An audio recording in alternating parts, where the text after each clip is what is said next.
Hello, everybody. This is Room and Board. I'm Zachary Groombridge, and today I'm just going to talk about my favorite board game. What's my favorite board game? Dune. Dune. The board game of conquest. Dune. Basic Dune. I was thinking I was going to research the whole history of Dune, and then I was going to talk to you, because it's a game that has a long history. It came out like 40 years ago, 30 years ago or something at this point. And it's had a bunch of different iterations. It's had a lot of house rules. It's had a life in the tournament scene. The game went out of print for a long time, and then the community sort of picked it up and ran with it and did some interesting things with it. And I think a lot of what people are thinking about when they think of how the rules of Dune the board game work, they're thinking of sort of what the community did to the game after it went out of print. It had a big tournament scene. Those tournaments did a lot of work sort of honing down a very wild and zany rule set into something that was consistent so that they could have tournaments using the game. Now there's a brand new sort of addition from Gale Force 9 that's trying to reconcile all those things. And I was going to make a video going through the history of all these changes and sort of talking about how rules have changed and nuance and stuff like that. This ended up being a very difficult thing to research. And I thought to myself, you know what? I wasn't around back when the game came out. I wasn't into board games when the game came out. I wasn't in the tournament scene. I wasn't in the community that was house ruling this game when it was out of print. I've come to it with this Gale Force 9 edition. I was going back in the Wayback Machine. I was looking at old forums and things like that.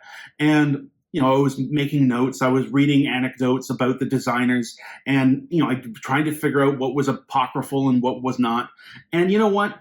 I'm not a historian. What am I? Right? What did I really want to make a video about? I wanted to make a video gushing about this game that I think is amazing. And so that's what this video is going to be.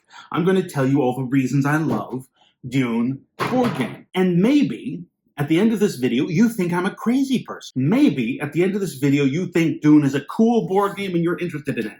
And maybe we're just going to have a good time hanging out together, talking about something that we love. So, what is Dune?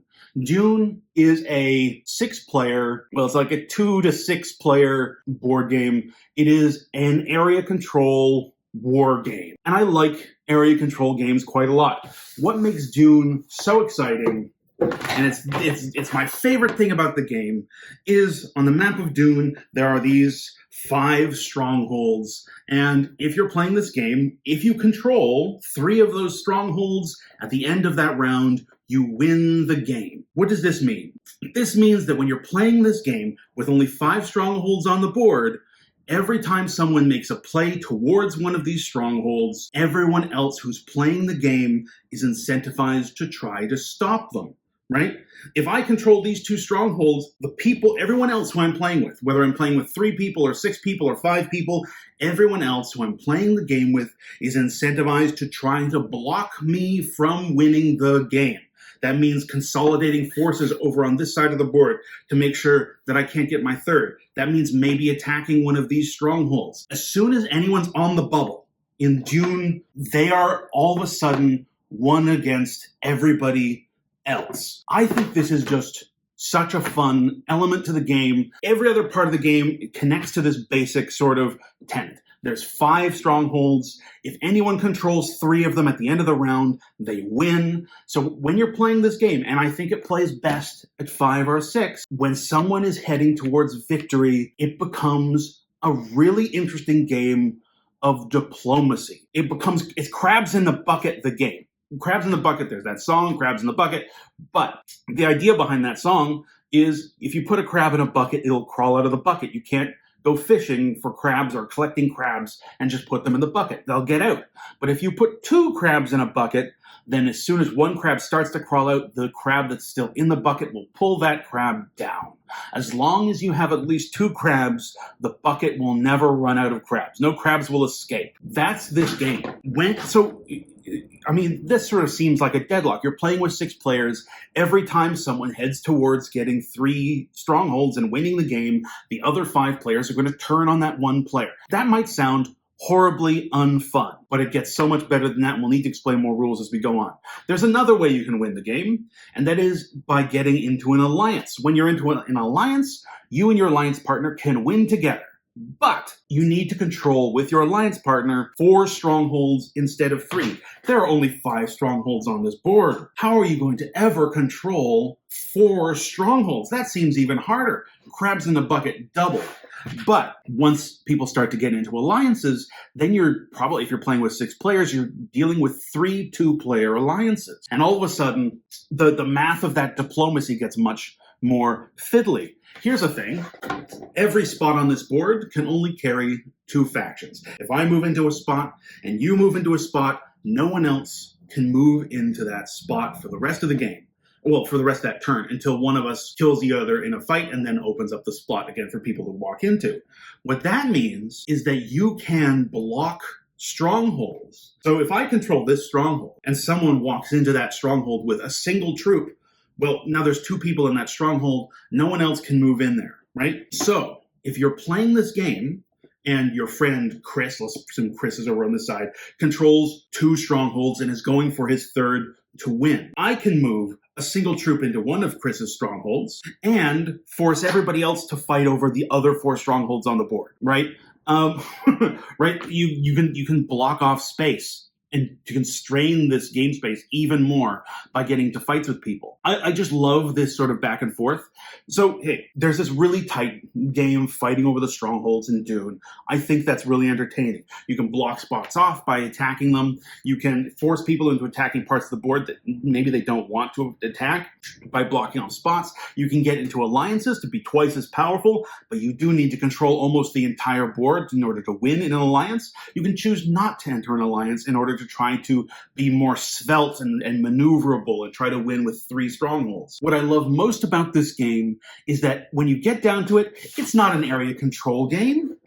That's not what I love about it the most. I love that it is a game about attrition. At the beginning of the game, all 6 factions start with the same number of troops, 20 troops in your reserve. Some of those troops are going to start on the board. For some factions, they're going to start off the board, but everybody has the same number of troops. And every turn, you have the opportunity to resurrect dead troops, but never more than 3 on any given turn.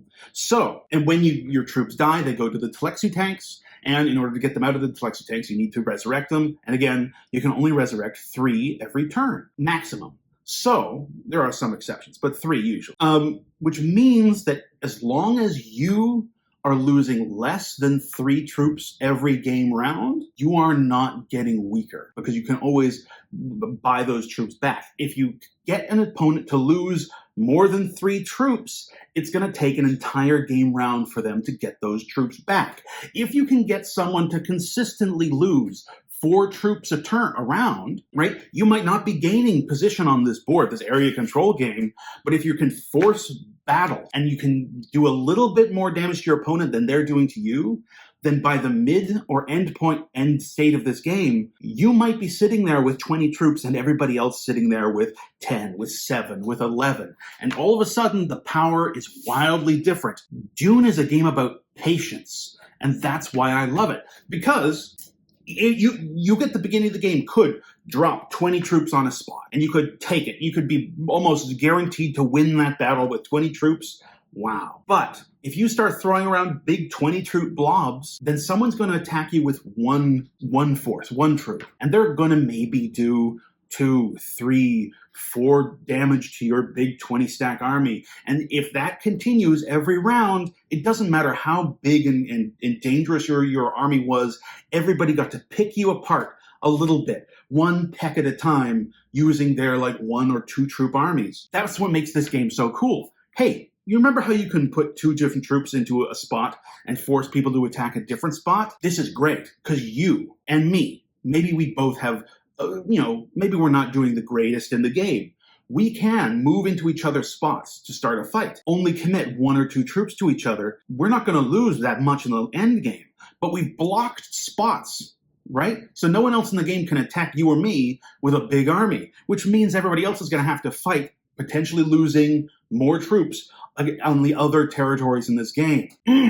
right? You can make, this is part of why this game is such a good diplomatic game, right? You can agree to fight someone else and, maybe you lose, maybe you win, but it can force everybody else around the table to make even more suboptimal plays. It's a game about attrition. That's why I love Dune the Board Game. It's just so good. Hey, but that's not why I love Dune the Board Game, because what I really love about it is the economy in Dune. And this is really tasty. Okay, in Dune, you do everything with one currency, and that is spice. If you know anything about Dune, the fictional universe, Dune is run by the spice. Dune is the spice planet. It's the only place spice can be harvested, and spice, everybody in the galaxy is addicted to it. If they don't get it, they're going to die.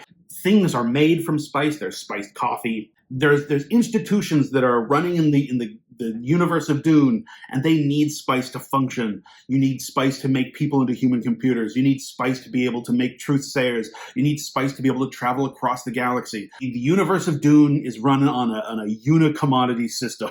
There's one commodity that runs everything, and it's spice, and it only comes from Dune. And so, hey, that is hugely thematically represented in the board game, because spice appears every turn on a random spot on the board, in a random desert location. And in order to pick up that spice, you need to send troops out into the desert, into these useless spots out into the desert to pick up the spice.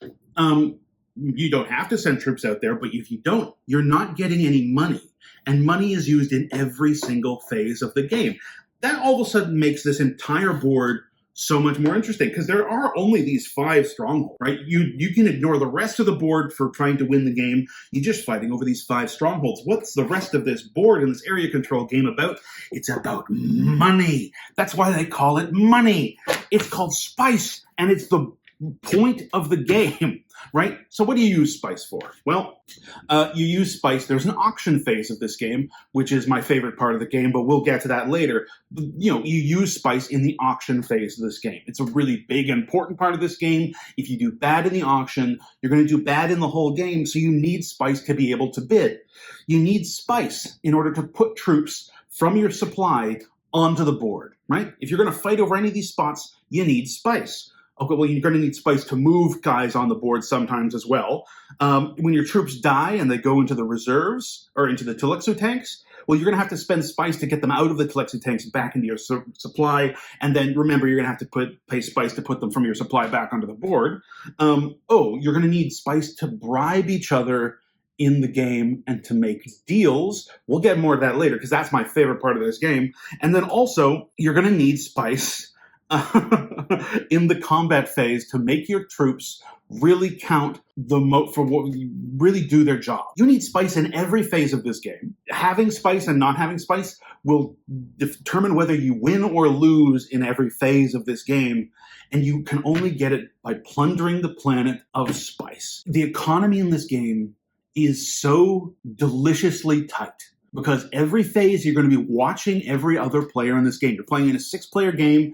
Everybody has their spice behind their little screens. You don't know how rich anybody is. You're watching in the bidding phase. Who is bidding and who's not? You see Chris, he just bid a whole bunch for some cards in the bidding phase. Well, he's probably not going to have much money. Let's watch him in the deployment phase. He only deployed 1 or 2 troops in the deployment phase. It costs money to deploy troops. He must be almost broke. If I attack Chris, even if Chris has an awesome board position on the board, he might not be rich enough to fund his armies as well as he would like, right? Him looking like he has a really strong position on the board might be fake, because if he's broke, you can break him. It's delicious. You're playing this economic game with everybody around the table. And what makes this so cool is that there are economic factions in Dune that hook into the economy of the game. For instance, if you're playing the Emperor, you get paid all the money people spend in the auction phase of the game.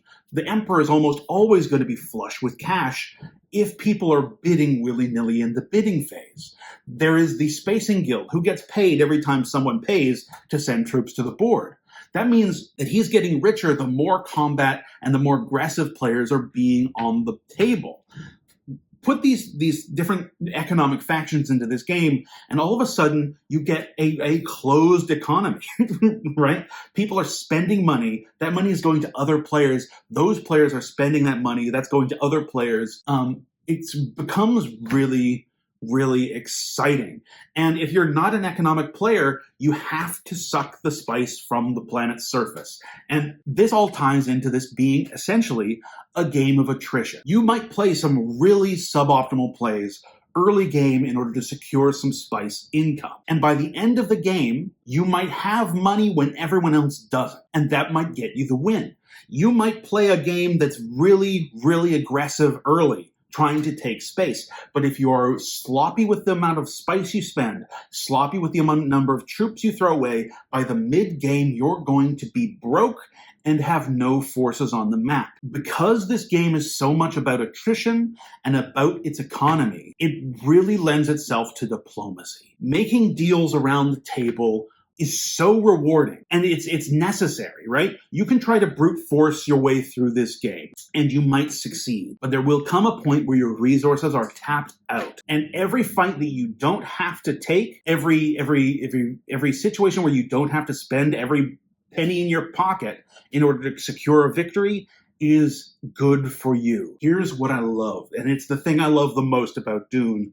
It's making bribes and making deals. In Dune, every character, every player on the board is supposed to take the role of one of the great houses of the Landstrad, one of the great noble houses that control the galaxy. And all of their wheeling and dealing is done out in the open. What's this mean? Around the table, no one is supposed to lie. If you're making deals, you're not taking someone over into a corner and whispering to them. You're at this table, making a deal across the table, and everybody else is supposed to be able to hear it. And if you agree to a deal in the game of Dune, you are held to that agreement. I've played Risk, and there will come a time when someone has barricaded themselves in Australia, and you look at your friend Brandon, and you say, Brandon, we need to attack Australia, we need to do it together. If we keep fighting each other, we're going to weaken ourselves, and eventually Arthur will explode out of Australia and kill us all because he hasn't gotten into fights and he's just building up an army. And Brandon agrees. And then Brandon moves forces towards Australia to fight Arthur. And you see that Brandon has left his entire front line in Europe open. And can you really resist attacking his front line and betraying him? No. And so you attack his front line, and you take a little bit of Europe, and your alliance collapses. And Arthur wins the game because he comes out of Australia, and Brandon and me have fought each other for 4 turns in a row. As fun as that can be, that doesn't happen in Dune. If I make a deal in Dune with Brandon and say, Brandon, we're not going to fight each other for 2 turns, and instead we're going to focus on trying to take 2x siege away from the player who's playing the guild. And we agree to that, we shake hands on that. Everybody around the table has witnessed that deal. That deal is set in stone. No breaking that deal. No breaking that agreement. This is a tiny little rule in the rule book. It's like on the bottom page, a bottom and a little text box in one little page. If you read sort of like people talking about the classic game rules of this game, that is like a super, super important rule in like tournaments and things like that, that I think gets glossed over a lot. But you can't break your word in Dune. So when someone makes an offer at the table, you're not thinking, oh, is he going to betray me? No, that's a real offer, right? When you say, hey, I'm in Siege Tabar, send 1 troop into Siege Tabar, and it will lock down this space, right? And in exchange, I'll give you 4 spice. That's a deal. That's a deal you can absolutely trust. I will absolutely give you 4 spice. You will absolutely move into Siege Tabar. You're only going to send 1 troop. You're going to plan to lose. You can make these kinds of diplomatic negotiations in Dune, and it's a 6-player game. A bunch of different phases. Hey, the economy is important. Hey, you can bribe each other. If you're a rich player, you can start bribing the poor players who are desperate for money to do things for you. And when you make those bribes and make those deals, they're set in stone. You can swear by them. That makes this game such a good negotiating game. Every turn, people are going to be discussing things and talking about things and trying to make deals, trying to get information from each other. Information is one of the things, it's the thing I love most about Dune. Let me explain. In Dune, there's so much random information, like random secrets, random stuff happens. And there's also a bunch of secret information, things that either no one around the table knows or only 1 or 2 people around the table know. And all that information is available to someone somehow. And when I have some kind of secret, in most games, hey, I just have that kind of secret and I'd be able to try to act in a way that maximizes the use of that secret information I have. In Dune, I can sell that information. I have to be telling the truth when I tell you the secret information. And when we make the deal, you say, oh, hey, I can tell you exactly what cards are in his hand right now because I know what cards are in his hand. Give me 3 spice and I'll tell you. This is a deal that can happen around the table.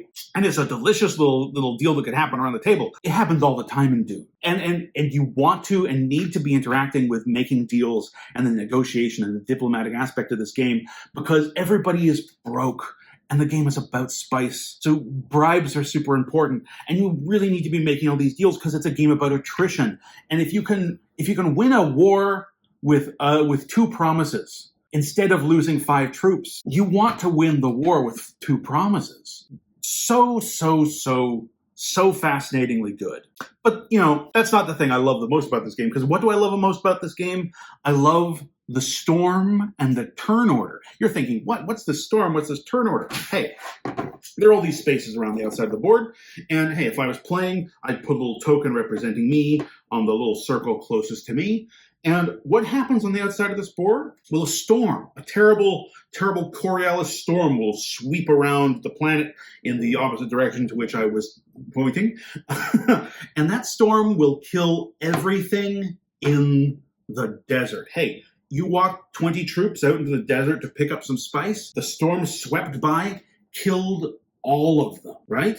Hey, where do you get the money in this game? You have to go in the desert to get it. What's out in the desert? The storm that will kill everything that it passes over? I told you this was a game about attrition. And going out into the desert to get the money is going to cost you attritionally. This is a game about attrition. If you only can purchase 3 units back from the dead into your supply every round, you need to send troops out into the desert to get spice. But you need to set it up so you're not losing more than 3 of them every round to the storm. And you need to make sure that you're getting enough money from the desert to pay to resurrect the troops that are going to be killed when the storm passes over them. It's such a risky proposition. It means lots of people are going to stay out of the desert trying to avoid it. But if they avoid it, then they get broke. And if they're broke, then you can break them. Oh, I love this. What else does the storm do? The storm also determines turn order. And turn order is the most delicious thing in this game. It makes, in most sort of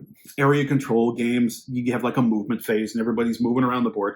And it's the most boring phase of the game you've ever had. Not so in Dune. That storm will move a random number of spaces every round, between 2 and 6. And the difference can be, hey, if the storm ends here in this wedge, and I have my token here, well, you take all actions in every phase of this game in storm order. So I'm next after the storm, so I go first. And then whoever was here goes second, and then third, fourth, fifth, sixth, and around it goes. And so turn order changes in an unexpected way every round due to the storm. And this changes every phase of the game. And it's often really not good to be first, and sometimes it's really, really, really excellent to be first. In some games, if you go first, you have like a wild advantage. In Dune, it depends on the phase. If you're in the auction phase, then and you go first, every auction begins with you. You have to set the starting bid, and if you pass, you don't get to bid again. And it becomes really stressful if you're the first player, because if you bid way too high, no one else is going to overbid you. And you've just overspent on a card.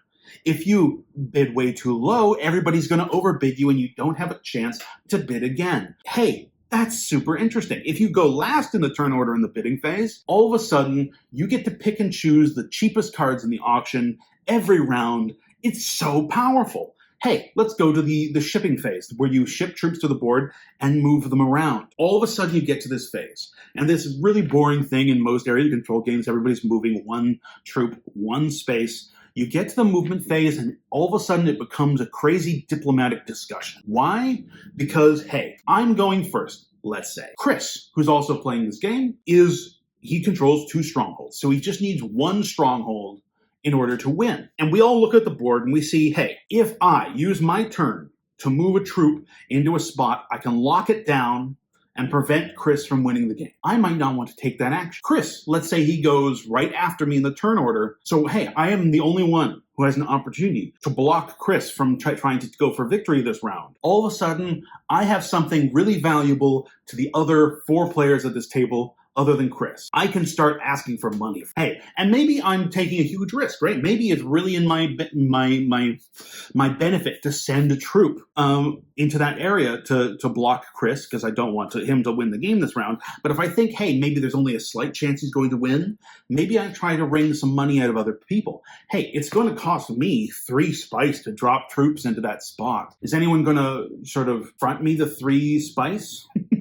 Bribe me to go in there? Otherwise, it's not in my benefit. The movement phase is suddenly really interesting because everybody knows what everybody's board position is. Victory is only 1 or 2 attacks away for everybody on every round. Where everybody is on the board and is going to be can be blocked by people blocking spaces from each other. The movement phase becomes diplomacy central, because in the movement phase, you're setting up all the combats that will happen at the end of the round, and turn order is so important to that. It's delicious when the storm moves. It seems like such a simple mechanic. It lands on a spot, and all of a sudden, the turn crystallizes as like a math problem from everyone around the game table, and everybody starts to try to leverage their position on the turn order track to their best ability. If I want to go for the win, I might really want to be middle of the turn order track, right? I don't necessarily want to be first, because if I go first and I make a move and it's obvious I'm going to try to take 3 strongholds this turn, then there's 5 players after me who can take moves that'll try to prevent me from winning, right? If I go late in the turn order and reveal that I'm going for a win this turn late, there's maybe only 1 or 2 people who can respond to try to block me. If I'm going very last in the turn order, that can be awful as well, because everybody else can take all the opportune positions on the board, and you might be just sort of dealing a very reactionary game when you're stuck at the end of the turn order track. It's wild how different your turn will feel when you're at the beginning, middle, or end of the turn order based on the storm movement. It is such it's such a simple little thing. It is so exciting in game to see the storm move and to realize how it's going to affect every phase of the game going on after that. Delicious. But that's not my favorite part of the game. Because my favorite part of this game is not any of this cool stuff I've talked to you about. It is the auction phase. The auction phase is tasty, delicious. Hey, in this game, every round, if you're playing with 6 players, 6 cards are going to be auctioned to everyone else. Those cards are going to be auctioned face down. It's a blind auction. No one knows what that card that everybody is going to be bidding on is. It's a mystery. And hey, this can make it really sort of difficult for a new player, because they're looking at a card and they don't know what the card is. Why would they bid for it at all? Everybody has a maximum hand size of 4 cards. You having cards in your hand, even if those cards are worthless, is so important to this game. You need to be winning cards. You want to have 4 cards in your hand, if at all possible, when you can. If you are out of cards, you're kind of out of you lose a lot of your capacity to do unexpected things in this game. And in the auction phase, everybody's bidding on these blind cards. When someone wins a card, it goes into their hand, and broadly speaking, there's 2 kinds of cards in this game. There are cards used for combat, and there are cards that have wild, zany effects. Both of these cards are wildly exciting and wildly intimidating for everyone else around the table. You'll see someone bids 3 spice, wins a card, puts it in their hand. No one around the table knows what that card is, and everyone is immediately terrified of that player, because who knows what is in their hand. Here's an example of a card. There's a card called Truth Trance, and when you play this card, you pick another player on the table, and you ask them a yes or no question that they have to answer truthfully. It might not be a yes or no question. I think you just ask them a question and they have to answer that question truthfully. And at first you're like, that doesn't sound like a board game card, right? Even if the person you're asking doesn't know, like if you asked, I don't know, are you going to attack Siege Tabar this turn? And they have to answer. I think it is a yes or no question, but they have to answer that question. And maybe they haven't even thought about the movement phase, the combat phase, or anything so far this turn. They don't know. They have to make a decision, yes or no. And retroactively, that answer has to be true. So if they say, no, I'm not attacking Siege Tabar this turn, then hey, everyone around the table all of a sudden can plan for that person to not send any troops to Siege Tabar. Hey, if they say yes, they're attacking Siege Tabar, then everyone knows that they can load Siege Tabar up as a trap, and they know that person has to attack Siege Tabar at the end of this turn, right? The potential to use that yes or no truth trance card to control the game, to change the shape of the turn that's coming, is so exciting. And there's no real limits on the question you can ask. You can ask the most leading questions you can. Like, hey, are you going to attack Siege Tabar in the next 2 turns? If they say no, there's 2 turns they can't attack Siege Tabar. It's delicious. Like the auction phase is just such an exciting phase of the game. And one of the things that makes it such an exciting phase of the game is my favorite part of the game. It's the combat phase. And this literally, it has to be my favorite part of the game because it is so involved and so wacky and so zany. And it's the part of the game that gets most people tripped up. Let me try to explain combat. It's a bit complicated. You have this dial. I'm in a fight. I have 2 troops. 2 troops in a space. And my opponent, let's say, has 5. Got you? 2 to 5, it would look like I'm absolutely going to lose that battle, right? Well, I can dial anything on this combat dial between 0 and 2 because I have 2 troops. Every one of my troops really only is worth 1/2 a combat point, so I would dial between 0 and 1 for 1/2 of a point. But for every spice I spend, I can make them count for 1 whole point. So I could dial 1.5 if I wanted to pay for 1 troop and send the other at half strength. I could dial 2 if I wanted to pay 2 spice and send both my troops. I could dial 0 if I didn't want to spend any spice and didn't want to risk any troops. Let's say I dialed 2, and we get into this fight and I lose. Or heck, maybe I win and I dial 2. Any troops that you dialed on your dial are going to die regardless of victory or defeat. So if I dial 2 on this dice or on this dial, no matter what, I'm going to lose my troops. I'm not going to hold that territory. Why might I dial 2? Well, maybe I'm trying to do as much damage as I possibly can to my opponent. Whenever you get into a battle, you also have to send, however, 1 leader. And the leader is going to add their strength to this combat. This leader, for example, adds 4 strength. So I could dial 0 and add my 4 strength leader. And all of a sudden I have the combat strength of 4. My opponent has 5 troops in that spot. How many troops is he going to commit? How much spice is he going to spend? This is the delicious little gambling game that happens in the combat. If he dials too many troops, well, he could, if he dials 5, he could almost certainly defeat me. But then he's going to lose all those troops at the end of the combat, even though he had the higher numbers. Maybe he sends 1 troop. That's not, 1 troop beats my 0 troops. But if he sends a leader that's weaker than my leader, I might still win. This is the delicious part of this game. Remember, the economy in this game runs the entire engine. If he has no spice, then his 5 troops might only be worth 2.5 points of strength, right? My 2 troops, if I have 2 spice, could be worth 2, right? Almost as strong, even though it looks like a much smaller force on the board. If he does not have a leader that's as strong as my 4 strength guy, he might be an incredible amount of danger.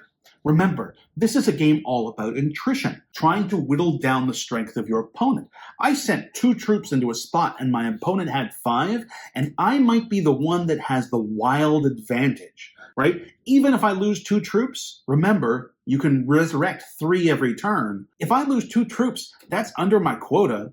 If he loses 5, it's going to take at least 2 turns for him to resurrect all 5 troops. 3 on the first turn, 2 on the second. And that's assuming he doesn't lose troops anywhere else on the board this turn. Oh, do you taste that? Do you see the excitement of this little combat dial system? Right? It's hooking in the economy of the game. It's hooking in the attrition of this game. Me and my opponent, dialing dials, choosing our leaders, trying to figure out the minimum number I can dial to win. Or maybe the minimum number I should dial to cause the most damage possible. And this is delicious. This is a little wine in front of me. You know wine in front of me? Wine in front of me is something you hear a lot when you're playing werewolf games or like Mafia. It's like that scene from the Sherlock BBC TV series, right? That character has poisoned 2 different vials, or has 2 vials of like liquid, and one of them's poisoned and one of them's not. And he's like betting Sherlock that Sherlock won't be able to figure out which vial is poisoned or not. It's the scene from The Princess Bride, right? You're sitting there and you have options in front of you, and you know one of the options or many of the options could be poison, and you're trying to decide which vial to drink. That is wine in front of me, and that is this delicious battle wheel system that's happening in Dune. How can I dial forces on this dial and select a leader on this dial in such a way to cause you maximum damage and me minimum damage, or perhaps win me the game? So engaging. I can't describe you how engaging this is, but what makes this more engaging, because this feels kind of random, right? You don't know how much I'm going to dial. I don't know how much you're going to dial. You're playing this, and Dune is a long game. You are kind of aware of how much money your opponent has. You're trying to figure this out through the entire game. You're watching them spend their money. If you think they're broke, now might be a great time to spend high. If you see, hey, they're running out of troops in this attritional game, even if I overspend here, it way changes the balance of power on this board for me to kill their guys, maybe that changes my choices. There's one other thing that hooks in to this battle wheel system that makes it my favorite part of this game. Remember how I explained the auction and how there were two kinds of cards? Cards that have effects like Truth Trance and combat cards? Let me talk about combat cards. Because when you set up your wheel, you can include two cards. One attack card and one defense card. There are two kinds of attack cards: poison attacks and projectile attacks. There's two kinds of defense cards: projectile defenses and poison defenses. I use a projectile weapon as part of my battle plan here, and my opponent does not play a projectile defense. When I reveal my projectile weapon, it kills their leader. Boom. Removes their strength from the battle completely. So, hey, if I dialed 0 and I sent my 3 strength leader here, and I also played a projectile weapon and my opponent didn't play a projectile defense, I kill their leader and maybe I win, right? Or if I dialed this 0 with a 3-cost leader and my opponent killed my leader, well, now I dialed 0, I'm absolutely going to lose. And remember, you're bidding for these cards in the auction phase. And if I win, any cards that I played as part of my battle plan go back to my hand. So, by the midpoint in this game, everybody around the table knows that I have a poison weapon. I've used it 3 times. Everybody around the table knows that Chris has a poison defense because he's used it once. And so I know I don't want to get into a fight with Chris because he knows I'm going to play my poison weapon, and I know that he's going to play his poison defense. Except in the auction this phase, I got a projectile weapon, and he's not seen it. No one's around the table knows that I have a projectile weapon, so I'm going to get into a fight with Chris. And now we play wine in front of me. Am I going to play the poison weapon? He might think, but he knows that I know that he has the poison defense. So why would I play the poison weapon? He might think, okay, well, he's not going to play the poison weapon. He might play a different card. Right? We start to guess back and forth using the information we've gained from playing this game.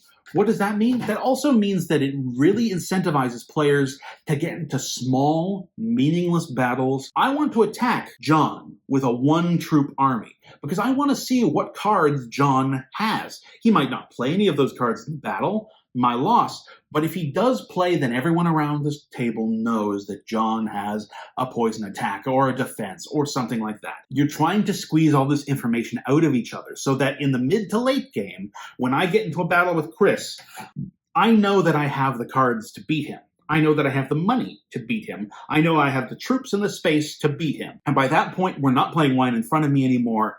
I am playing my winning strategy, read it and weep.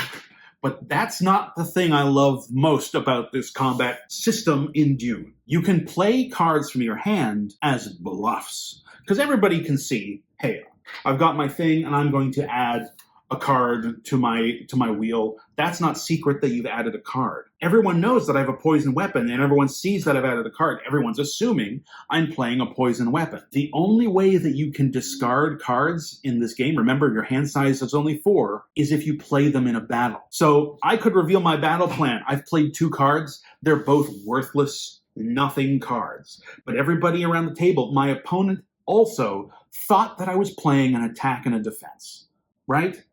And I've baited them into playing their attack or their defense or their attack and their defense. And I have revealed nothing. I've just gotten dead cards out of my hand and I've tricked them into showing me theirs.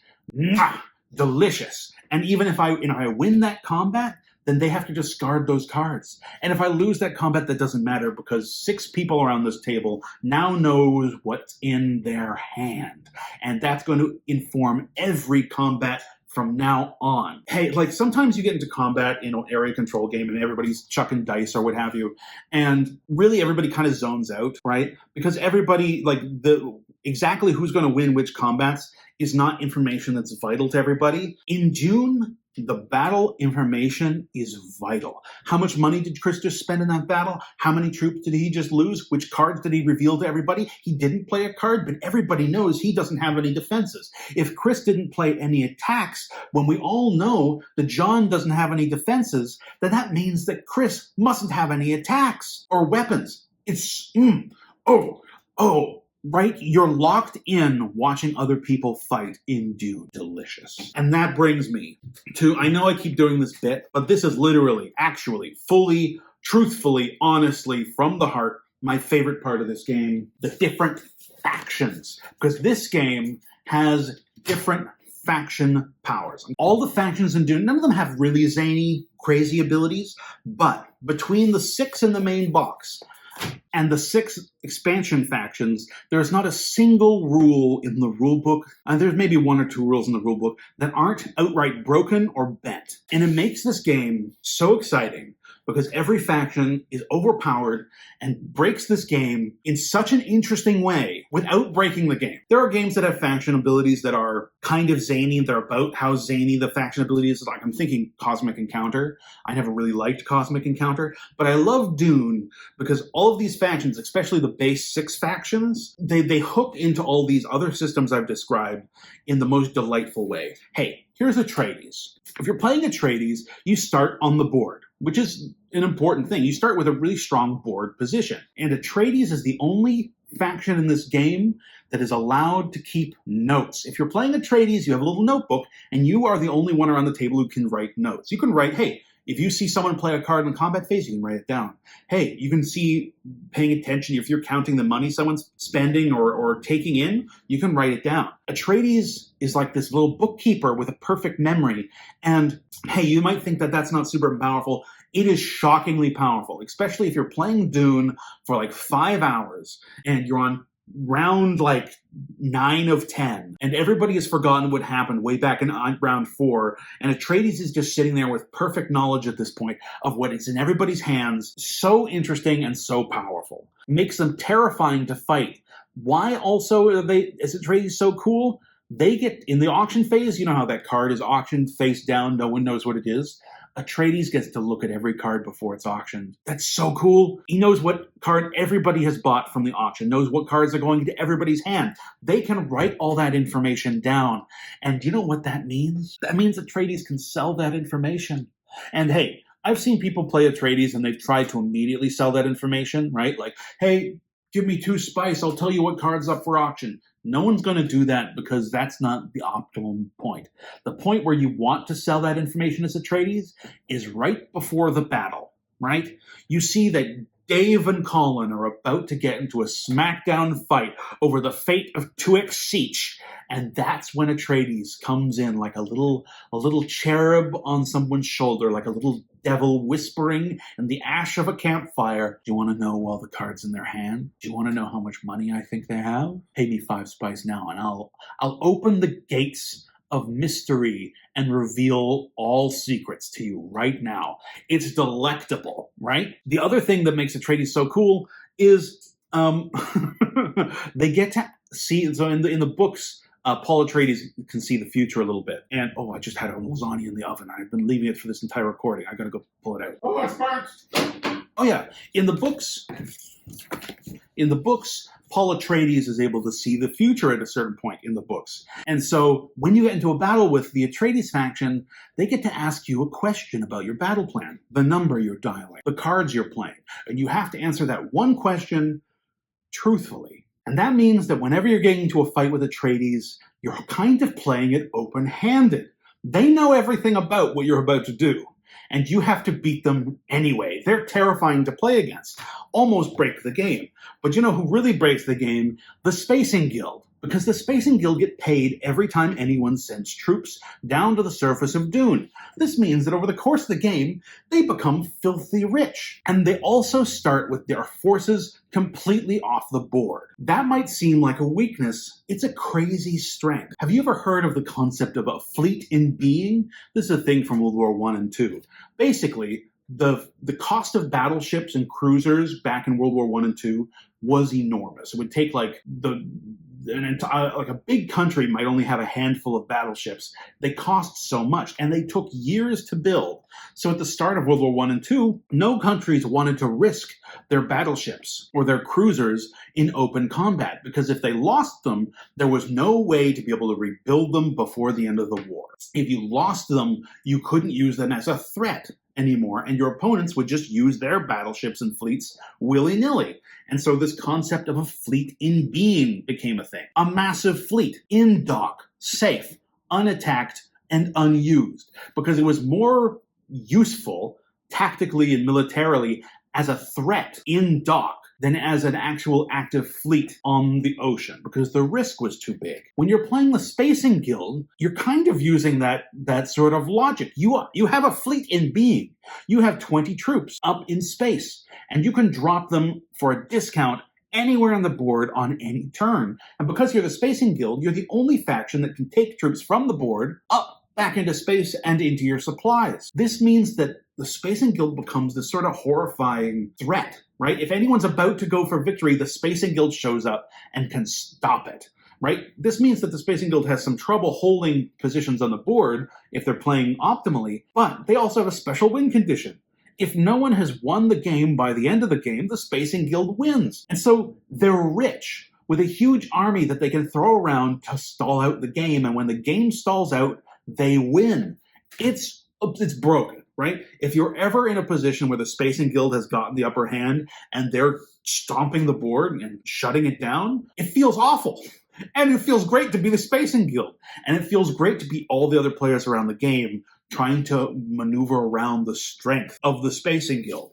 Hey, the Bene Gesserit are crazy and much more powerful than the Spacing Guild, because the Bene Gesserit, every time anyone sends any troops to the board, the Bene Gesserit send an advisor into the same spot. Advisors move around with armies. They're just like little neutral, harmless advisors advising everybody. You'll find that in the middle of the game, there's a Bene Gesserit character or a little army in every spot of value on the board, and there's nothing anyone can do to remove them. And at any point in time, the Bene Gesserit can turn those little advisor armies into little actual armies. And so, much like the Spacing Guild, but it takes some time to set it up, the Bene Gesserit have strike capacity on the entire board. If there's anywhere that people have troops, the Bene Gesserit have the ability to touch them. And this doubles down because at the beginning of the game, and this is so delicious, at the beginning of the game, the Bene Gesserit make a bet. They pick a faction and a turn. And if on that turn that faction wins, the Bene Gesserit win instead. And so, hey, you as the Bene Gesserit have troops all over the board, and you can turn them into armies at any time. Remember how I said that you could put 2 armies into a spot and lock it down? Well, if, let's say, Chris moves into 3 spots, three strongholds, he's going to win the game unless someone kicks him out of one of them. All of a sudden, the Bene Gesserit player stands up and flips all of their troops in those 3 strongholds into armies and locks them down. Now no one can go and try to stop that Chris from winning the game. And Chris looks at it and sees there's nothing he can do to get his troops out of these spots to deny the Bene Gesserit from winning through his victory. But no one knows what turn the Bene Gesserit bet or who the Bene Gesserit bet would win. So maybe this is a complete bluff. Maybe Bene Gesserit is trying to trick Chris into throwing one of these battles against them. Oh, you can play mind games as Bene Gesserit. And the other thing that Bene Gesserit can do is when they get into a battle with you, they can tell you something that you have to do in the combat. Hey, play a projectile weapon. And if you have a projectile weapon, you have to play it against the Bene Gesserit. They told you. They used the voice. They used force powers to make you use a projectile weapon. Hey, this means that they can force people to play disadvantageously against them. It's delicious. And now you're thinking, hey, that's interesting. The Atreides can ask people one question about their battle plan, and the Bene Gesserit can force people to do one thing using the voice in their battle plan. What happens if the Bene Gesserit and the Atreides ally together? These superpowers Voltron together. Have you ever tried to fight someone who could ask you a question about your battle plan and then force you to do something else in your battle plan? Nightmarish. Nightmarishly powerful. But the Bene Gesserit have absolutely nothing on the Harkonnen. They're the strongest faction in this game. Because they have a hand size of 8, not 4, 8. That's incredibly powerful. And whenever they win a card in the auction, they get another card blindly from the top of the deck. And if Atreides is in the game, Atreides doesn't get to see that blind card. So Harkonnen, if they can win even a couple little auctions early, they get a handful of mysterious cards that no one knows anything about. Delicious. Hey, there's another thing about the Harkonnens that's super cool, is when they beat you in battle, they get to kidnap your leader and use that leader against you, or ransom them back to you. They're slimy little dudes. But the greatest thing about Harkonnen is, I haven't even described this whole mechanic. In this game, at the start of the game, every player is dealt 4 traitors, 4 potential traitors. And every person has to pick one of those 4 potential traitors. Those traitors represent different leaders in the game. And so let's say I was playing this faction and someone picked my leader as one of their traitors. If they ever get into a battle against me, and if I ever send this leader as my leader in that battle against them, like so, they can reveal their traitor card and reveal that this character actually works for my opponent. I instantly lose the battle, and it's brutal when it goes off. So everybody's been dealt these traitors at the beginning of the game, 4 potential ones, and then they pick one to keep as their traitor for the rest of the game. The Harkonnen get dealt 4 and get to keep them all. They're terrifying to fight against, because you never know if you're about to play a traitor and they're about to call it. It means that they can win battles that they should not be able to win. Now, the Harkonnens do have some issues in that if they do not gain early victories in the game, they're going to fall behind. But if they get a couple early victories and they take some board presence, they're kind of unstoppable, terrifying little overlords. I love the Harkonnens, but they're not the best in this game because the Fremen break this game wide open. You know how this game is about attrition? The Fremen don't care about attrition. The Fremen are from this planet. They don't care if their troops die. They can summon them back forever. Hey, you know how this game is about the economy and acquiring spice? The Fremen don't need spice for anything other than the auction phase. That means that every little bit of spice that they get their hands on can be thrown into the auction phase, makes them super powerful. They don't care about it for fighting. They don't care about it for shipping to the planet. Because they live here, they don't need to ship to the planet. The Fremen break this game wide open. Hey, I didn't describe it, but sometimes worms are going to appear on this game.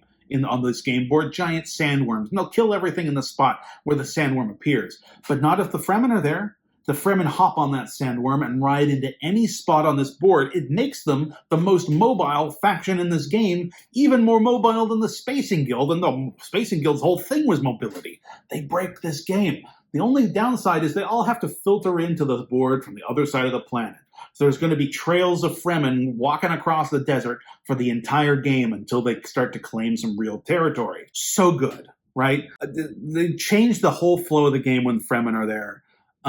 They got a bunch of other powers as well, but delicious. In a game about attrition and the economy, a faction that just doesn't give a crap about either of those things, it changes the shape of this game. Then there's the Emperor. The Emperor is so cool.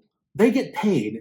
So in the auction phase, everybody's bidding money for these cards. And these cards are important to do effects in this game and also to have cards to win battles and to kill each other's leaders. The Emperor gets paid all the money that everybody bids in the auction. It means they're Mr. Moneybags. They also have special super Sardaukar troops that are stronger than almost everybody else's troops that they can put on the board that are just straight up better. They start off the board, but once the Emperor starts moving, they're almost impossible to stop because they got money to bribe other people. They can sit off the board and pull strings like a puppeteer. So exciting to have in this game.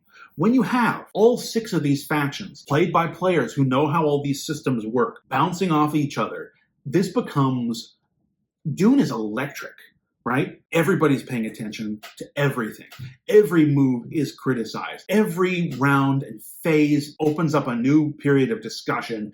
Everybody's trying to get a little leg up on this turn. Everybody's trying to figure out how to do a little bit more damage to everybody else and try and get a little bit ahead themselves. Everybody's planning for trying to figuring out what turn are they going to make their play. And hey, you can try to force that win early, but if you try to force that win in the first couple turns, everybody else is going to be able to pull magic things from their pocket and potentially stop you. And once you're stopped after a big push, the damage you can sustain can keep you down for the rest of the game. Here's a downside to Dune. When you're like, hey, I've described lots of different systems. They're all interesting systems. They're all interconnected. They're all full of nuance and the capacity for manipulation. When you play with a brand new person in Dune, often they'll see the many opportunities they have to just throw a haymaker, and they'll often just try to throw a haymaker. And sometimes that haymaker will connect and they'll win the game on turn 2. If you're playing with a lot of people that know how to play this game, stopping that haymaker becomes like trivial. If you're playing with a bunch of new players, everybody tries to throw a haymaker and the game ends very quickly. There's a lot of nuance to this game that is there if people are trying to interact with it. And you kind of need to know that all of this nuance exists in order to interact with it, to get the most out of this game. First couple times I've taught this Dune, I did a really big, long teach, really weighed on everybody, took a long time, but I was exhaustive, and the games we played after that point were so energetic and electric and full of plays and bluffs and wheels within wheels. So good. I have taught this game in a rushed way and not had that experience. I don't know if I've conveyed to you how many awesome systems there are. There are lots of awesome systems, and the thing that makes them awesome are the implications of that system, right? If I said, oh, hey, yeah, you get spice, and you use spice in most of the phases of this game, you get spice out in the desert, people just run out into the desert to try to pick up the spice, they get killed by the storms, they get killed by the worms, they send too many troops out there and they're not able to hold a stronghold. Someone attacks them in the desert. They lose everything. It takes them four turns to buy all their troops back from the Tleilaxu tanks. It kind of sucks. You need to understand how all of these systems work together. And once you understand that, they can start to work. The teeth can start to engage with each other. And what I love about Dune more than anything else is all of these systems engaging with each other. It is so delicious. Here's the thing that blows my mind. I was reading, because I was going to do this video sort of about the history of Dune. Dune was designed by 2 guys, I believe, and they did all the playtesting for the game as 2 players, as a 2-player game. And they never negotiated or bribed as part of their playtest.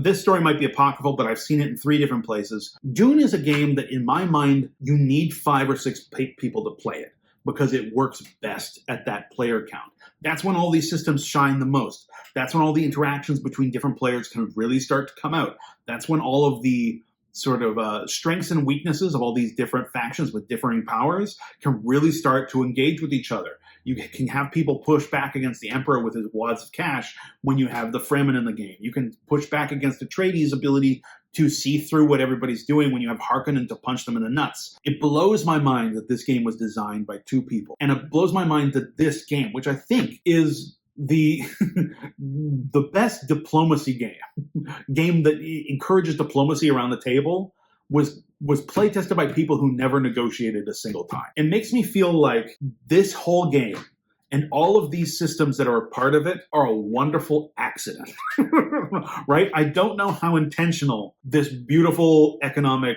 attrition-based area control bluffing game with an auction phase. I don't know if that is a piece of genius design or a happy accident. And I think it might be a bit of both. but like, I love Dune so much. Yeah, and it's hard to get people to play. It's hard to get 6 people. It's hard to get them to commit to like what could be a very long game. Like we've played Dune, and it's run as long as like a game of Twilight Imperium. And we've played Dune, and it's been over an hour. It's hard to plan for a game like that. I flippin' love Dune though. It's a game I have not played enough, and maybe my high opinion of it is because I haven't played it enough. Right? Hey, maybe after 15 plays, I see through all of this, and maybe it's a lot less exciting. But right now, I love seeing all of these systems interact. And you know what my favorite part about it is how flippin' thematic this game is, right? When you think of Dune, you're thinking about how the novels, you're thinking about how dangerous the planet of Dune is, and this board is a dangerous place. You're thinking about how interesting the Game of Thrones style battle of wits that is happening among all the noble houses is, and this game is about that. You're fascinated by the ecology of Dune and how in depth the economy of the Landstrat is. Hey, that's what this game is about. Hey, when the Atreides lose Dune at the beginning of that book, and when the Harkonnens lose Dune at the end of it, it's because of a battle of attrition and a battle of kept secrets being revealed. And that's how this game plays out. Sometimes like playing Dune feels like poker, right? When you're sitting there and you're making your bet on the wheel and you're committing cards and you reveal on the river and you take the stronghold. It just feels so good. It feels good in the way that poker makes me feel. And it's cleverer than poker, and it's more thematic than poker. And the more you know about the Dune universe, the more delicious all these little details taste. I love Dune. Hey, you know what? This is already a long video, and I've been gushing this entire time. So I should probably tell you my favorite part of this game. The expansions. I got some issues with the expansions, but they're my favorite part of the game. To continue this conceit. There have been 3 expansions for this game, and I've had them all. I haven't played them all as much as I would like, but I've got them all, and I've got thoughts on them all, so I'm going to run through them really quick in case you're interested in Dune, and you see that they're expansions, and you're like, hey, what do those bring to the table? Let's talk about, I guess it's just called Ixians and Tleilaxu expansion.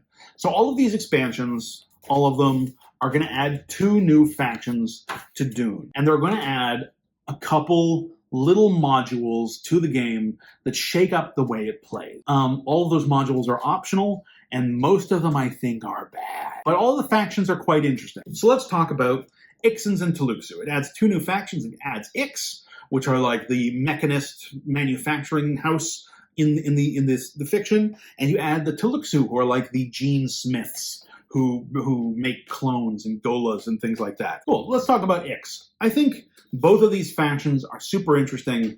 I think there is an issue with all of the factions in these expansions in that they add random stuff, right? They increase the randomness of the game. In a game that is so much about like figuring out information and setting up turns and working on attrition, the factions that sort of do random bullshit, pocket sand, go, feel less good, I find.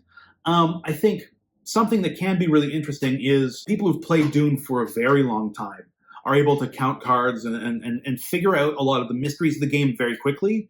And so I think, hey, for people who are very familiar with this game and are able to sort of see through the mystery of it very fast, the randomness introduced by some of these factions and modules might be really sort of refreshing because they add the mystery back where it was sort of efficiencyed out of the game by good players. But I think Tleilaxu in particular is one of the factions in all of these expansions that I dislike the most. They're kind of awesomely interesting. Their main power is they get paid every time someone buys troops back from the dead into their supply. That means that they really benefit from battles having happened and getting paid in the aftermath of them, right? If there's lots of fighting on the board, that means there's lots of troops that will be dying. That means there's lots of troops that need to be purchased back from the supply. That means Tleilaxu gets some money. Most factions have a way to get troops back from the supply for free every once in a while, at least one a turn. So that means the Tleilaxu aren't super rich, but over the course of a long game, they will end up getting a decent little war chest from resurrecting troops. The thing that really annoys me about the Tleilaxu is how they interact with the traitor mechanic. Remember, everyone's dealt 4 traitors, they pick one. Harkonnen are dealt 4 traitors, and they keep them all. The Tleilaxu get a number of face dancers, which are like clones that can change what they look like. And every turn, they can go through the traitor deck and draw a new traitor to replace their face dancers, so that they are always sort of shuffling around their traitors. They always have, I think it's 3 face dancers in their hand, maybe it's 2. It makes this part of the game that was sort of, every once in a while, someone would reveal a traitor. You'd go entire games and no one would reveal a traitor. With the Tleilaxu in the game, they're kind of always revealing traitors. And it turns this sort of like unexpected event into like a really common one. And it doesn't feel so good because there's also no counterplay to the Tleilaxu ability, right? You can counterplay most other abilities in this game, right? You can know how Atreides work and try to play around that. You can know how Harkonnen work and try to play around that. There's nothing you can do to play around the traitors that Tleilaxu use. And it kind of makes a system that I really liked before less interesting, right? Remember how you were dealt 4 traitors and you pick one to be your traitor? Well, those 3 you didn't pick are still useful bits of information because you know that those 3 other traitors, they were only dealt to you. That's all information that you can sell to other players potentially, right? I could turn to Chris, and let's say I chose this as my traitor, but I know that 2 of Chris's leaders were in my 4 options at the beginning. I can turn to Chris and say, hey, you pay me some money and I'll tell you 2 of your leaders that are safe to use against everybody. All of a sudden, that's a thing to negotiate. That's a thing to talk about. That's a aspect of diplomacy. If you want to, you can get information from everyone around the table and deduce which players have which traitors and which leaders are fair to use in a base game. That's a thing, that's a piece of information that's floating around that gets developed over the course of the game, and it's really interesting. When you're playing against the Tleilaxu, you can't do any of that because all of the unused, you're dealt 4, you pick one, the 3 you didn't pick get shuffled into the deck, and that's the deck the Tleilaxu are drawing their face dancers out of. It goes from being a game full of interesting information to a game where there's a lot of unreliable information. I think the Tleilaxu can be fun. I just don't like how it like rips a chunk out of the base game and makes it more random and also makes this interesting interplay reason to communicate less interesting. The Ixians, on the other hand, I think are very exciting. They add a whole new stronghold to the board. They're a mobile stronghold. They can drive around in it like a big tank.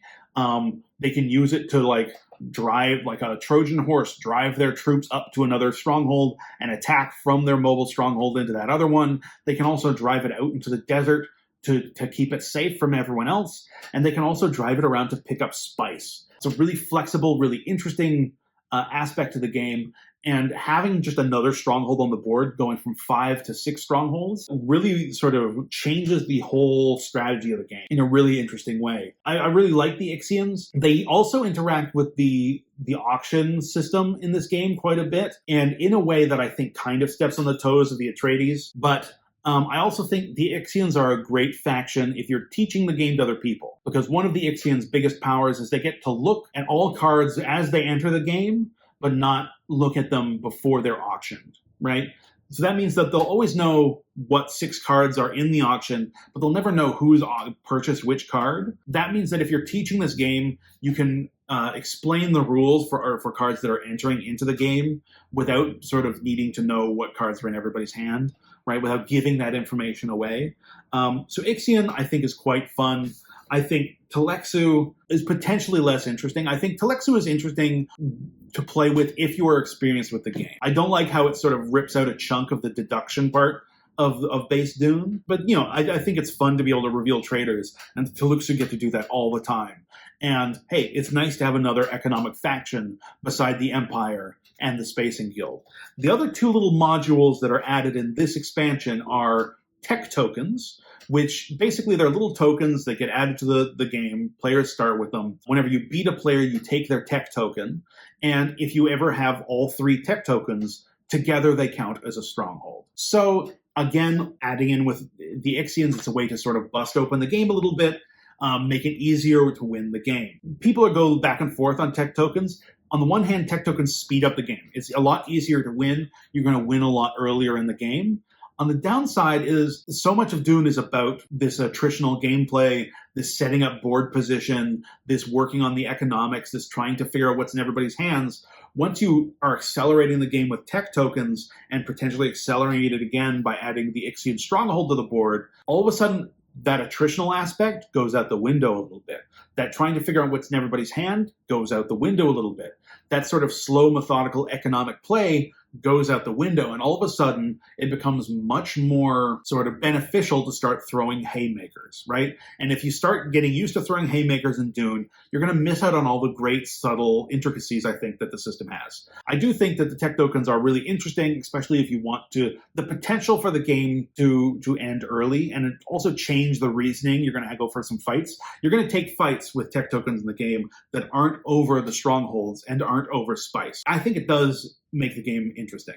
The other little module that this is going to add is going to be more treachery cards. Those are the cards that you're going to be auctioning in the auction phase. It's going to add a bunch of zany abilities, and it's going to add more poison and projectile weapons and defenses. And for the most part, I think if you're going to be playing this game, I think those extra treachery cards are the most valuable thing in this whole expansion. In a base game of Dune, if you're auctioning 6 cards a turn, you're probably going to be reshuffling the discard back into the deck to make more auctions happen 3 to 4 times in a 10-turn game. If you add these extra cards from this expansion, you're only going to be shuffling it once at about the midpoint of the game. And I think that's just good, right? It's good to have more variety in that deck. I think some of the cards that this adds are a little overpowered. Like there's one card that is a poison weapon and a projectile weapon. And it's almost impossible to defeat a person who has that card in a battle. You need to wildly outnumber them. So I don't really like that card. I've pulled that out of my deck. But I think that as far as this expansion goes, I think the Ixians are a great little faction. Tleilaxu, I think, is more interesting for people who've played the game a lot and want to shake up sort of a stagnant meta, and I think the extra treachery cards are awesome. I think tech tokens, I'm up and down on them. I used them in my last game. I mean, they were interesting, but I do think that they encouraged more sort of recklessness and sort of made the strategy of this game a little less considered. That's that expansion. Hey, what's this expansion? Choam and Richese expansion. I love this expansion because it adds Richese. Richese is, I think, one of my favorite factions that's been added. I think it's my favorite faction, really, that's been added in all of these expansions. What does Richese do? They're this ancient noble house that has had all these scientists and has been building up a vault full of super weapons for hundreds of years. But Richese is now broke. They're broke. They're out of money. They have to pay off their debtors. And so in the game, you have to sell off your family's stockpile of super weapons in order to break even. In game, what that means is you have a separate deck of special treachery cards that are all super weapons. They're all super powerful. They have zany abilities. And in the auction phase, you take over. So instead of auctioning 5 cards, the auction phase instead of auctioning 6 cards, the auction phase auctions 5, and then the Richese player gets to auction 1 card from their special super supply, and that gets to be auctioned face up. What that basically means is the Richese player is constantly injecting sort of destabilizing weapons into the game, which is really exciting. People can bid for them or not bid for them, but every bid, Richese gets the money for that. It's kind of a little pocket nerf to the Emperor because there's 1 guaranteed card the Emperor is not going to get paid for in the auction phase. The other thing Richese gets to do is ship invisible troops down to the planet of Dune. They get to send this little no-field token down to the planet and then reveal it, flip it over, and reveal how many troops they've actually sent. It's really slick and really fun. I think Richese fits into this game great. As I said, my problem with some of these expansion things is they add a lot of random goofiness to this game, random unexpected sort of zany stuff. But Richese, it brings enough different systems into the game, right? It brings his own deck of cards. He brings his no-field token. He engages with the economy of the game. He engages with the attrition of the game. All these other systems he hooks into in a really, really satisfying way. My favorite of the new factions, I think Richese is awesome. Then there's Choam, which is my second favorite of all the factions that have been added to the game. Choam is another economic faction. Unlike Richese, Choam is rich. And every time anyone pays money in battle to buff their troops, Choam gets that money. Here's an interesting situation. If you have Choam, Tleilaxu, the Emperor, and the Spacing Guild in the battle, no money, no spice will ever leave the game's economy. All the things you can spend spice on will go to one of those 4 factions. And so over the course of this game, everybody in the game will just get richer because the money will just keep cycling within the system. It'll have no way to escape, right? All the ways you can spend money go to a specific player. For that reason, I don't think you should play with more than 2 economic factions, but I think it's really interesting that that's a possibility, that you play with 4 economic factions and turn this sort of open-ended economy into a closed economy. And I'm really curious. I've never played a game with all 4, but I'm sure it would be very interesting dynamic. So Choam gets paid every time anyone goes to battle and spends money. They also get paid every time. So in this game, I didn't describe it when I was describing the game, but there's this phase called the charity phase. And if you're broke, you get to bring yourself up to 2 spice in the bank. So if you have 0 spice or if you have 1 spice, you get to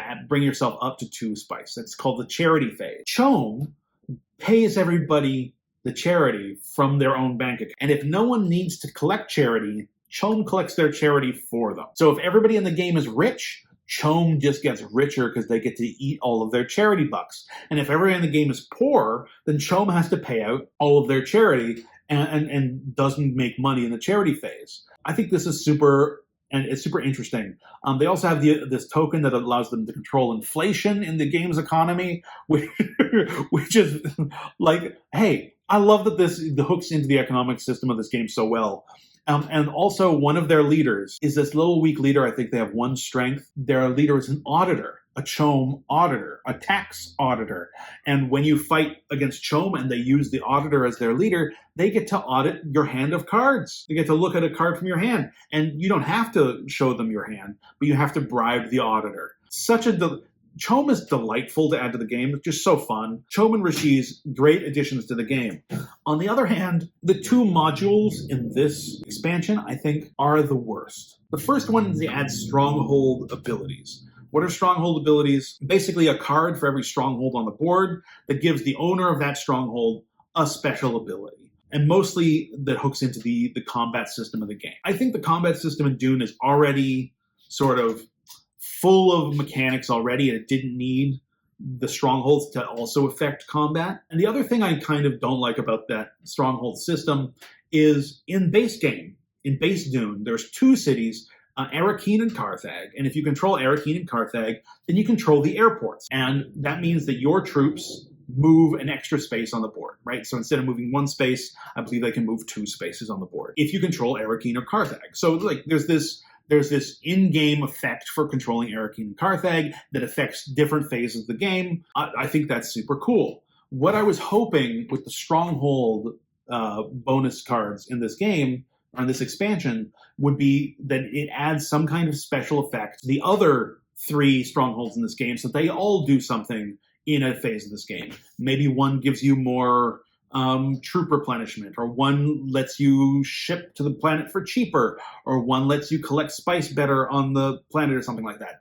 I don't know. But the bonuses on the cards seemed really underwhelming and also focused on an aspect of the game that I don't think needed more attention, if you know what I mean. So I just don't really like that stronghold system, those stronghold cards. I think they're kind of overly complex and not super interesting. The other thing that this expansion adds, the other module, is it adds leader abilities.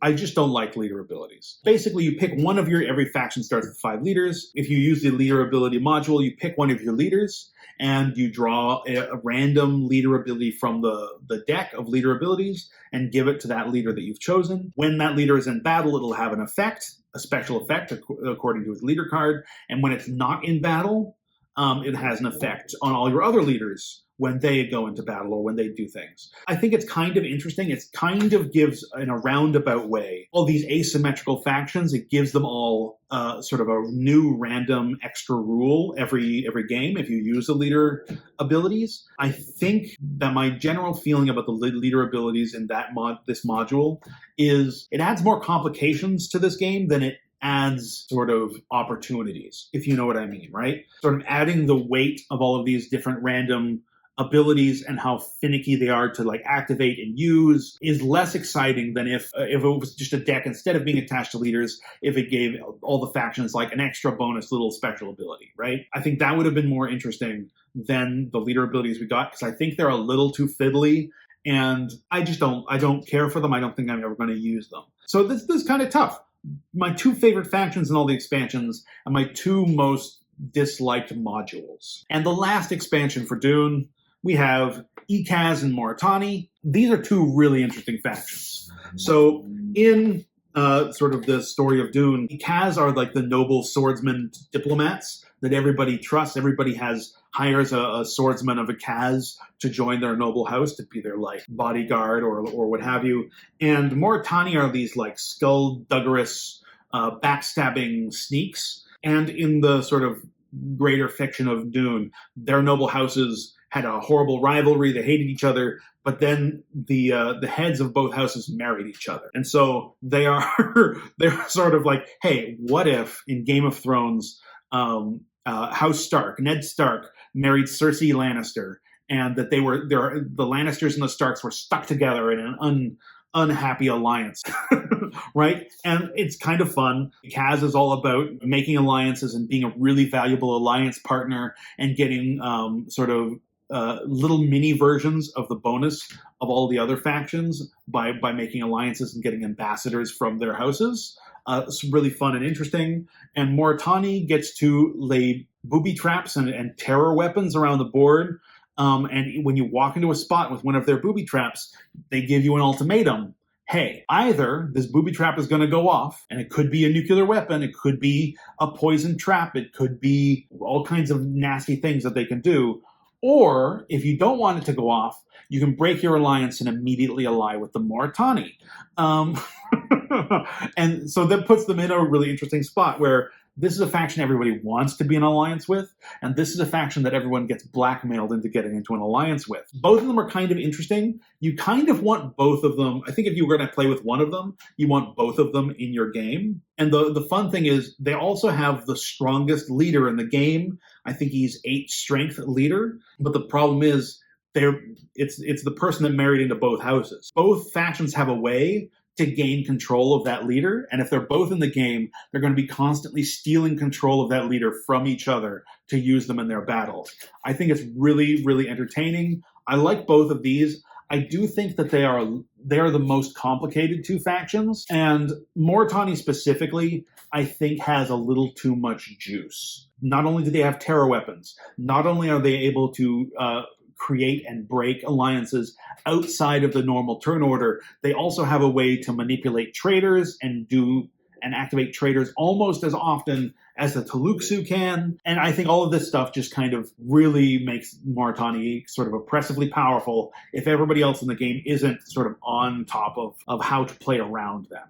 Likewise, I think Ecaz, not as much juice as Moritani. You need to be kind of a subtle actor to really squeeze the most out of them, I think. But interesting. And here's the thing that I think is most interesting about this expansion is it adds homeworlds.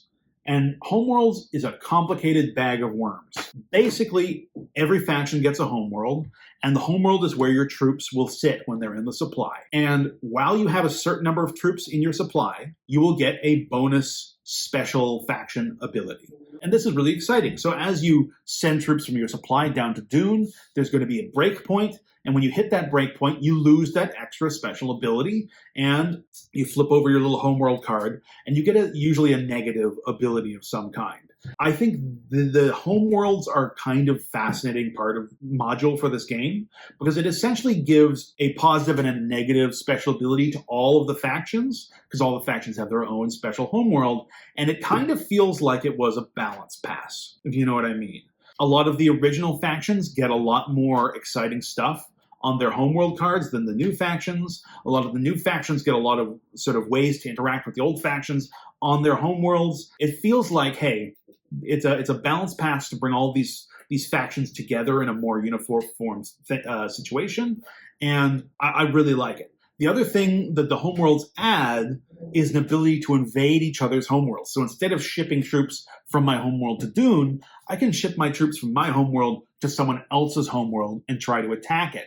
And there's no real benefit to this other than I can kill their troops in their supply, and if I completely take over their homeworld, I get some bonuses to how many troops I can resurrect every turn, and I get a little bit more spice income. I don't think it's very likely you'll take over a planet and hold it for very many turns, because that's where your opponent's troops will be summoning in. I think it adds an interesting dimension to the game. There is a problem with the homeworld system, and that is that it gets just a little too complicated in execution. If all the homeworlds gave a positive ability, and then when you fell below that breakpoint, you just lost that positive ability, I think it would be a slick, simple, always include game system. Because there's a negative ability when you get on the other side, it makes the whole interacting with the homeworlds feel very sort of complicated, right? You're always referencing your card. You're always trying to figure out what's going to happen if I flip this, what happens going to happen if I flip it back.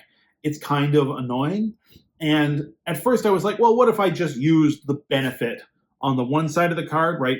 If you have more than 15 troops on your home planet, you get the benefit or what have you. But so many of the benefits reference the negative on the other side, when so many of the negatives reference the benefit.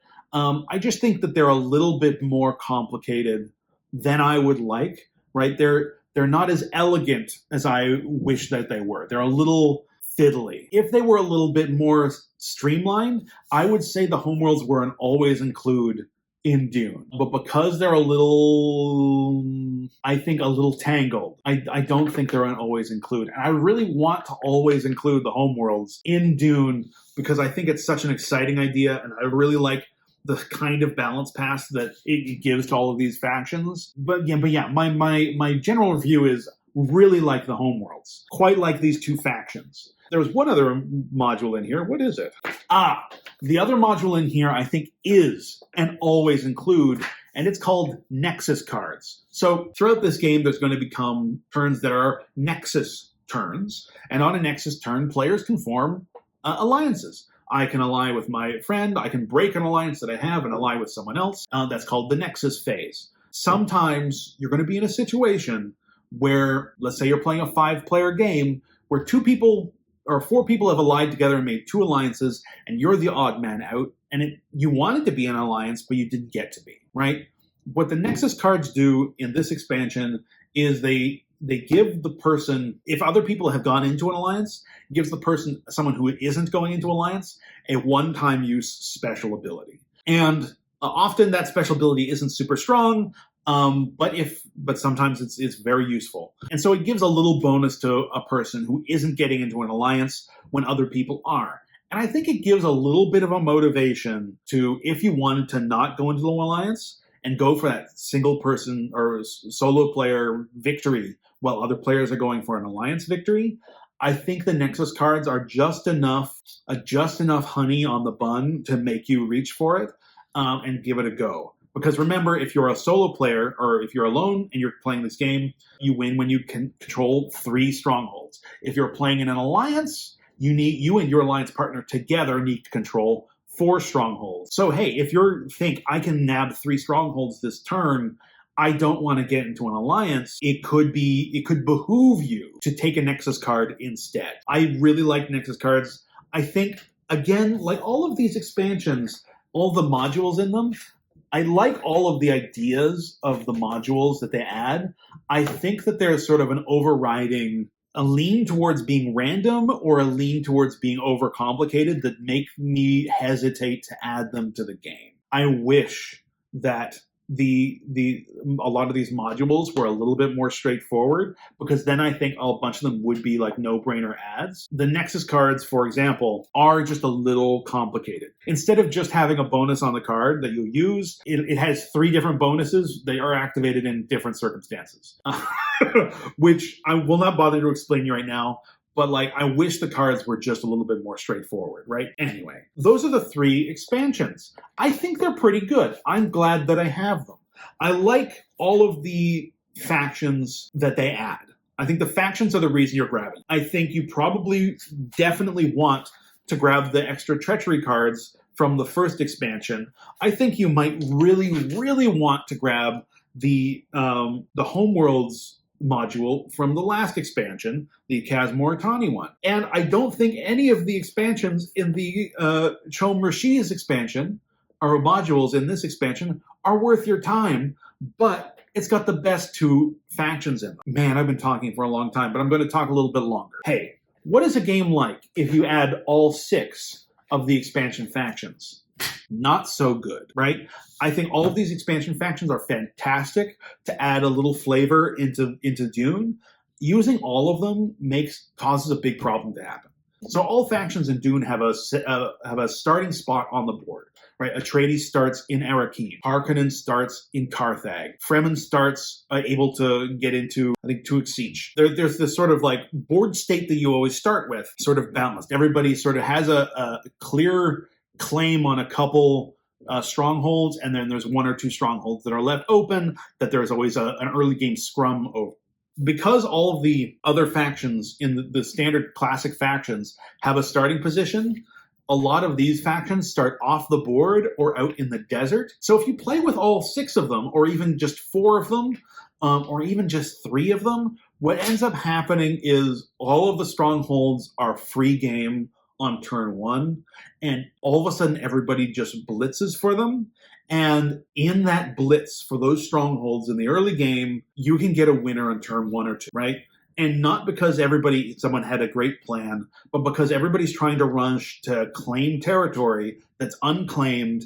And instead of playing this excellent game of blocking each other and balancing each other out, and 6 players sort of working together to prevent everybody else from winning too early, you're going to get a bunch of people trying to claim early territory and accidentally finding out that someone won on turn 2. And I think that's generally the feeling of adding a lot of this expansion content, is it makes the game more unpredictable, it makes the game faster, and it makes the game feel a little bit more lull random. And I think that's fun, but I think if you include too much of this new expansion stuff, you're going to end up in a spot where a lot of the delicious, excellent stuff about Dune has sort of been overshadowed by this expansion content. But I think adding 2 to 3 of these expansion factions into a classic game, I think is excellent. I think you always probably want to at least have Atreides and Harkonnen, because they specifically start in Arrakeen and Carthage, and you kind of need those spots to be held by someone at the start of the game to prevent the game from going to a very quick victory. But yeah, hey, I love Dune. I think this is an excellent game. I wish I could play it more often. Have I been clear? Have I infected you with the enthusiasm that I am infected with? I hope so. Hey, there is a rumored Kickstarter for Dune coming out at some point. I think they're going to put all of these expansions and maybe something more into a big deluxe box with maybe a larger map. I'm kind of excited for that. Things that I wish that they would do in a new version of Dune to make it better. Hey, we talked about the combat system earlier and how every troop is worth 1/2 of a point, and you dial sort of between 0 and 1. And when you pay a spice, they're worth 1 full point. This is a thing that always confuses players when I try to teach it to them, right? The fact that one troop, one force is worth 1/2 of a force, but it's worth 1 full force if you play a spice. It confuses everybody every time. I wish that in the rules for the new one, they say all forces are worth 1 strength, and they were worth 2 strength if you spend a spice, right? Just double the value. So instead of dialing 1/2 for a troop, I dial 1, and if I spent 1 spice in that troop, I would dial 2. Would make it so much simpler. It would also mean you would need twice as many numbers on the battle dial, but I think you could do that, right? I think that the effort of doing that is less than trying to teach about half points every time you teach this game. There's another problem with doing that, though, and it's that, hey, all the leaders would be half as strong as they are supposed to be. And I think you could fix that by doubling the strength of leaders. I think that would also create, all of a sudden, more game space for those leaders to have different number values, right? Everybody has a 4 strength leader. if the maximum value of leaders was doubled, then you could have a little bit more nuance. You could have a leader that is 3 and a leader that is 5 and etc. I think that would just be a better, cleaner way to teach this game, is if all the numbers were basically doubled, right? And so we didn't have to worry about half strength on the dial. And I also think the other thing I think wish they would change are here, let me show you a thing. Here is an example of the player aids that come in Dune the board game, right? Here's the faction name. Here's some of the faction's abilities. Here's some of the faction's rules and abilities. Are these laid out in order from phases? Like, so, hey, phase 1, phase 2, phase 3, what special abilities does this faction have? No, they're just sort of willy-nilly written on here. Some of those abilities are on the back. Are all of the faction rules on this card? No, you're going to have to go to the rule book for some of them. This is a terrible player aid. It's hard to read. It doesn't organize its information in a useful way for you at all. Let me show you an example. Hey, here's one of the player aids that I have made. What's going on with it, you are wondering? Well, here I've listed all of the special abilities of the Tleilaxu in order. At the very top is how they set themselves up at the beginning of the game. And down here are phases 1 through 8. It says exactly what happens in each one of those phases. And the underlined text under each of those phases says what special abilities that the Tleilaxu activate during that phase.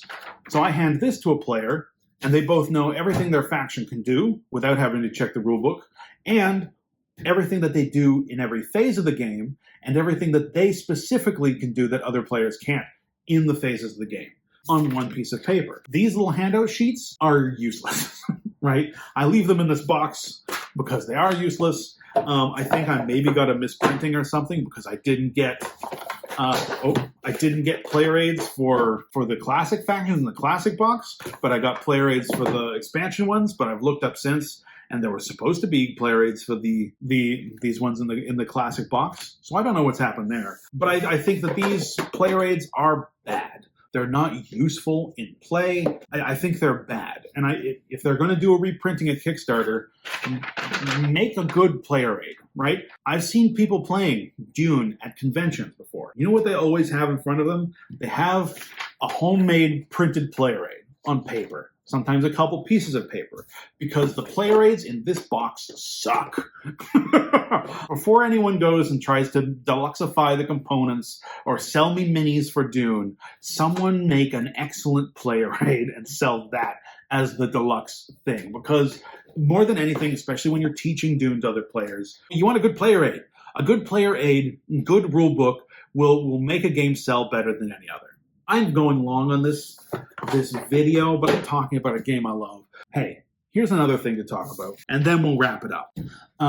Gale Force 9 made this edition of Dune, and it's a little schizophrenic because it's obvious that they got the permission to print this game after it was out of print for so long, and they were worried that it was a dated game, that it was an overcomplicated game.